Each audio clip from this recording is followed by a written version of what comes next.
So, wait, hold on. Oh God. Okay, this is gonna be scuffed as f. Yeah, But I'm here. But I'm here with Portal, Hello.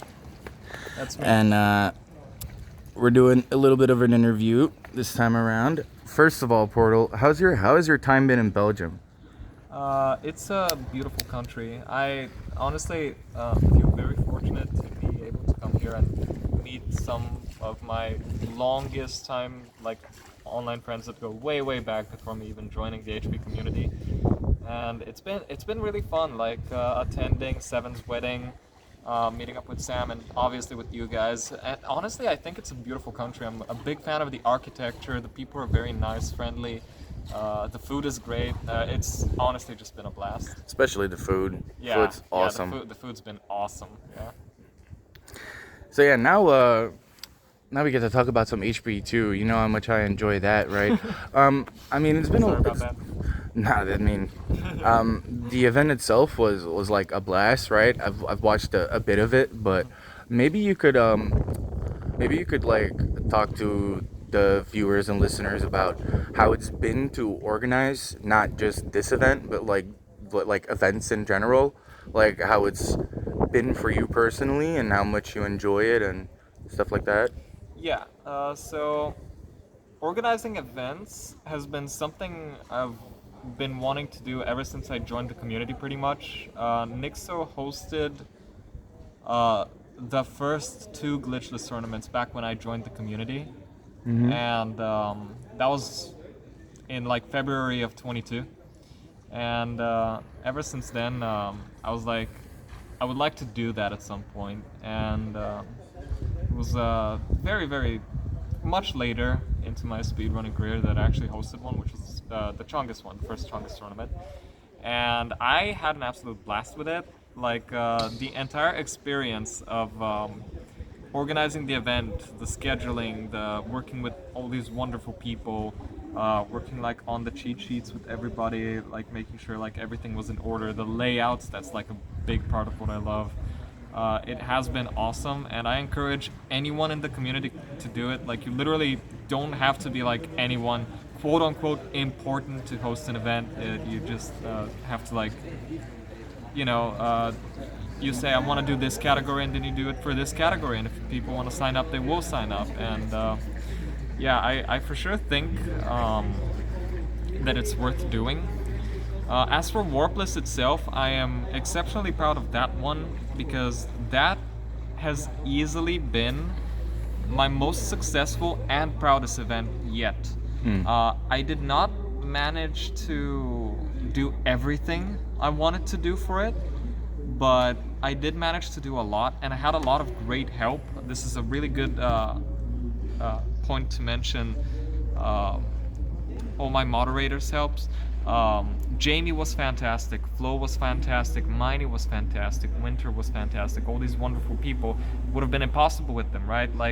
We are starting to feel and develop as a team when it comes to hosting events, because we've had a lot of experience with this. I've hosted 5 or 6 tournaments at this point.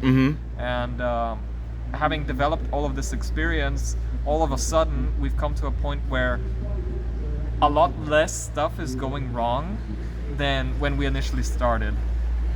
So it's a lot cleaner, it's a lot more organized, and I think this was the first time where pretty much nothing, or at least nothing major, went wrong. Alright, what were you saying? I'm sorry. Yeah, there we go, it's fine.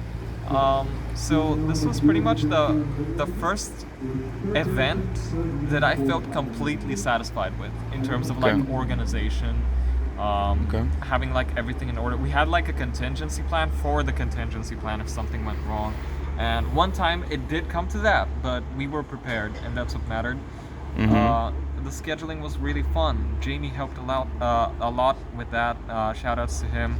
Miney was fantastic with setting people up, literally was there, took out of their time to be throughout the entire event, which was absolutely fantastic. Miney's a trooper, bro. Yeah, Luke, shout out Miney, my Luke boss. Actually did a lot for this particular tournament. He set up the entire cheat sheet. and he was pretty much in charge of like all the commands. Oh, okay. It was genuinely a fantastic experience. Everything that I did not have time to do as a host, they had handled.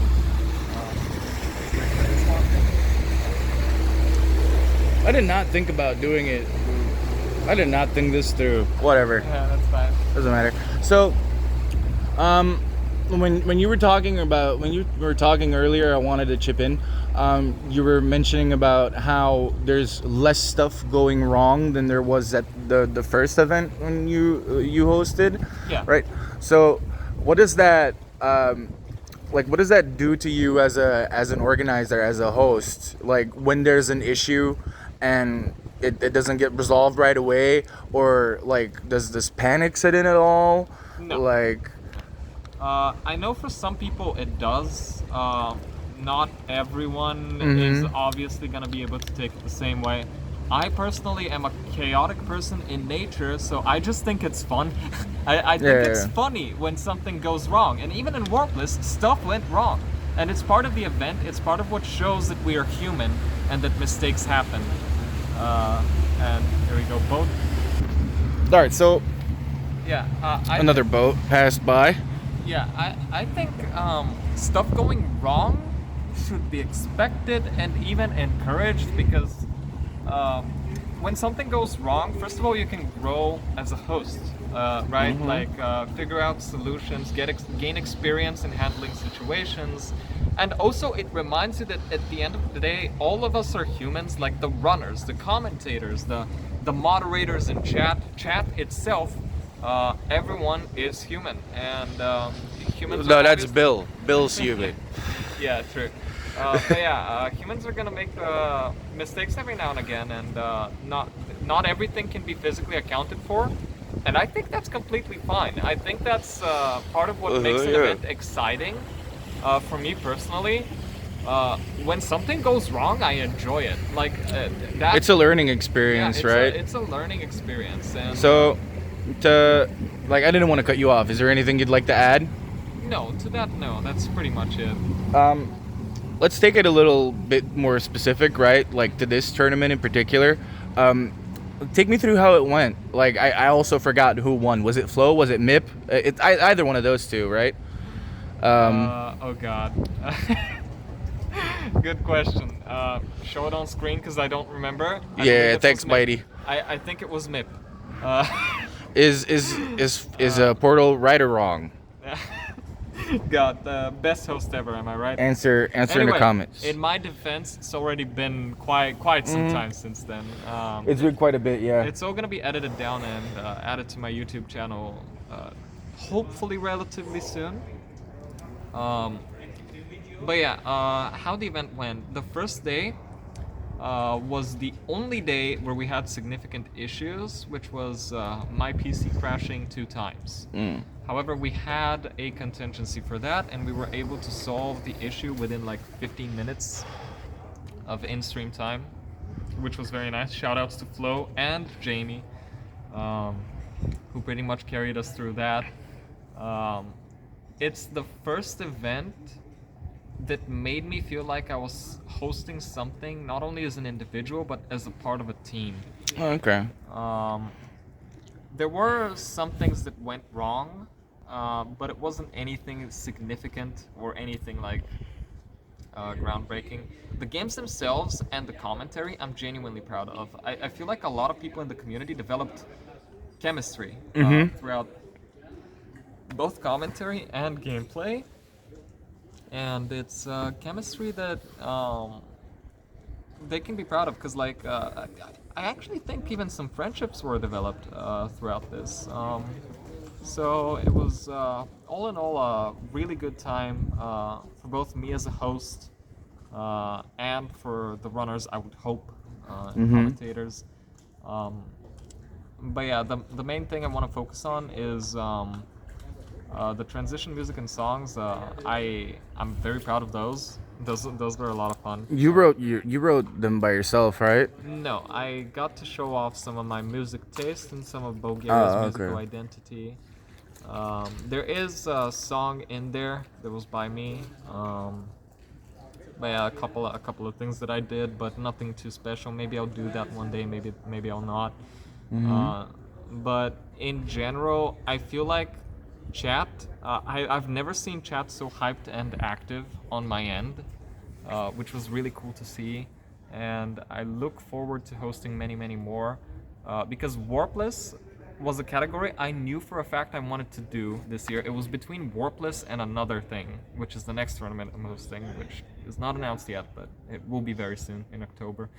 And I literally flipped a coin and Warpless won, and I'm like, okay, we're doing Warpless first. I'll do this later, and then I'm like, can I do this later? And I talked it through with some of the team, and people are like, yes, we're gonna be able to do this, and I'm very happy that people have been so supportive to me and what I do. I know I can be a little bit crazy and over the top sometimes. As an individual and as a host and as a commentator and as a runner, but at the end of the day, that's why we're here, right? To have a good time and have fun. Exactly. And you're not nearly the worst culprit. Oh yeah, for sure. But yeah, my general idea is to, one, bring more attention to these games and help them grow, because these games are really important to me and my childhood, and everything that is within my power to help them grow, I will do. Two, to bring the community closer together and gather like a more like decent understanding with both different categories and the runs themselves, and like the community members to get to know each other, to meet each other, to talk to each other, to commentate a run together. I feel like that's really beautiful. We got to see some people commentate and play that have never interacted before during Warpless, which was a lot of fun. And it was a very stacked tournament. It was like a very high skill ceiling, which was very nice to see. Like, not every tournament is like that. No, definitely not. But pretty much everyone that we had for like the 16, which 16 is like the perfect number for a tournament. The 16 runners that participated, they were like good. Like every one of them, I feel like, could have beaten me in a 1v1, and it just so happened that I got taken out the way that I did. It could have been anyone else, literally. So I'm very proud of the community's growth and the bravery to sign up for a tournament is really impressive to me, because you put yourself out there, right? Like you show other people what you can do, and we had some new runners in there as well, like some people who learned the category specifically for the tournament. As such? Handel, actually. Handel's Gesellschaft. Oh, yeah. In general, it was very nice to see. It was also very surreal to me, because people have started talking to me as if I'm someone important, while I want to make it clear that that's not the case. It can literally be anyone that can be doing this. I'm just doing it because I want to, and because I want to have fun and like a good laugh. We're having a little Ratatouille moment here, Portal. Yeah. And in that movie they go, everyone can cook. Yeah. And you're saying everyone can host. Yeah, pretty much. Yeah, that's all there is to it. If you want to host something, definitely do it. I'll support you in any way I can. Like, just let me know if you need any help. Ask me if you like the process or whatever. I'd be down to like help anyone. I asked Nixo, who was like a huge help. Shoutouts to Nixo. For hosting my first tournament, and ever since I've been doing it the same way, and it's been working really well. I've obviously like changed and adapted a few things to a way that works better for me, but there was someone at the end of the day there to show me how it's done and how to do it, and it's really not that bad. So I recommend it. All right. My boss told me I was supposed to mention HP1 Fixed Movement. You got world record. Yeah. That's all we're gonna say about that, right? It's a run that happened, and you got world record. There's a couple of things that I can say. It's been a while, so I don't remember all the intricacies of the run, but number one, it's beatable. by at least 5 minutes. So anyone. Oh Jesus. Yeah, but so anyone who wants to try that's actually good at HP1, please be my guest. That run is not optimized at all. Number 2, hold spacebar during spell learnings. Do you know why? Why? Because that skips them. This is a speed run in which you can skip the spell learnings. The only one in HP1, which is I think really cool. Number 3, I found a way to get the wall walks. The 2 records before me were really confused. Like the runners believed that wall walks were not possible. Turns out they are possible. They're just different. They're just weird. Yeah, Okay. because of the way the movement works like really cursed. Like you always like have full speed. It's really cursed. Play normal HP1. It's better. Trust me. Yeah. But if anyone wants to beat this, be my guest. Message me if you want any tips on like. There's some strats that are different, some strats that are specific to the category, but all in all, it's just HP1. You don't have the sliding ledge grab, which I think is the biggest difference in terms of the run. But in theory, it should be faster than regular any percent. For a variety of reasons, the biggest of which is you can literally skip the spell learnings. Okay, so, yeah. That definitely saves a bunch of time. Yeah. All right. Before we end this off, is there anything you'd like to add? Is there anybody you'd like to shout out? A bunch of new runners have been working really hard as of late to improve in everything that pretty much they have been doing. Number 1, I would like to shout out Tavin, who has gotten his HP1 to 2nd place, rivaled only by Flo.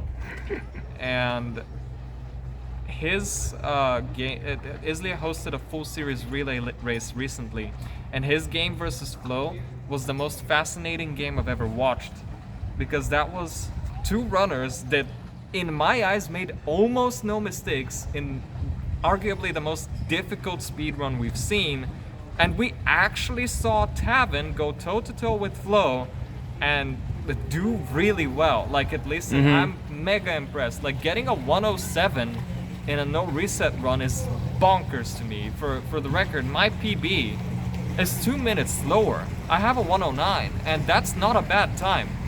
And like he has a 106 at this point. Has been working towards a 105. He might have actually gotten it. I'm not sure. I think he might have. I'm not sure. He might have, yeah. Might have. I mean, I've been smiling behind the camera this entire time because I know you've been wanting to talk about this for a while. So go off, King. Tavin's fucking amazing at these games, dude. Tavin's grind has been one of the most inspirational things to me as a runner, because he's been live almost daily. He's mega consistent with his streams. He's a very friendly and kind person. So definitely go check him out. Yeah, just don't tell him that too often. Yeah.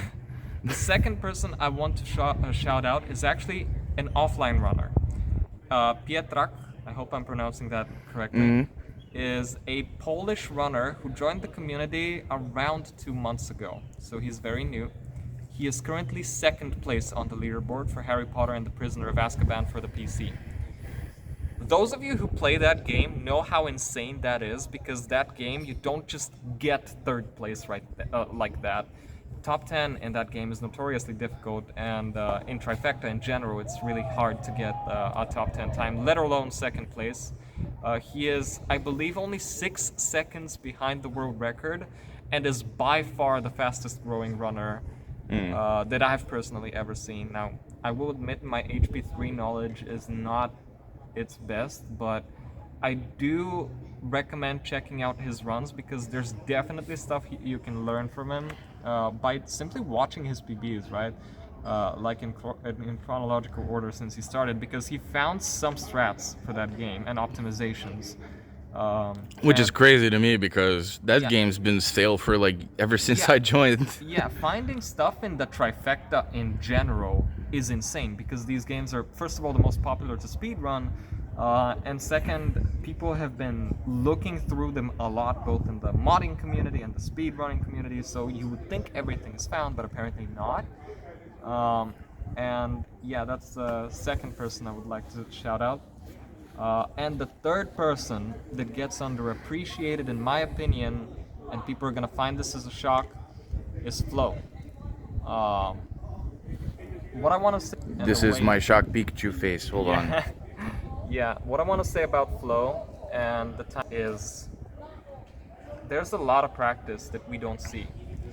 There's a lot of work that goes into these games that we do not see. That's true. We only see him while he is live.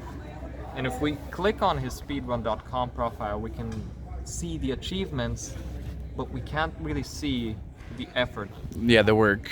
I was in a voice call with Flo around 2 months ago when the Glitchless B tournament was happening. I don't remember exactly where it was.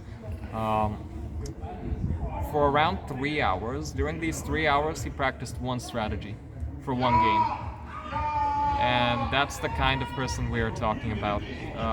So definitely watch Flo. That's what I wanted to say. And that's it. And the final person I would like to shout out is to anyone that is a fan of Dungeons and Dragons content in general. This is non-Harry Potter related, I am aware. But make sure to check out my good buddy Seven at 7th Row. He hosts D&D sessions with his party every Tuesday. And they are a bunch of fantastic people. He got married recently, which is why I'm here. Like yesterday. And he has been my oldest online friend, and honestly, one of my best friends in general, like easily, including in real life. He has helped me through some of my most difficult times, and I don't want to get too emotional here, but I'm grateful to him and his wife for a lot of things, and I would not be where I am without them, literally. Like, yeah, quite literally, you wouldn't be here sitting next to me. Yeah. All right, I think that's an amazing note to end it off on.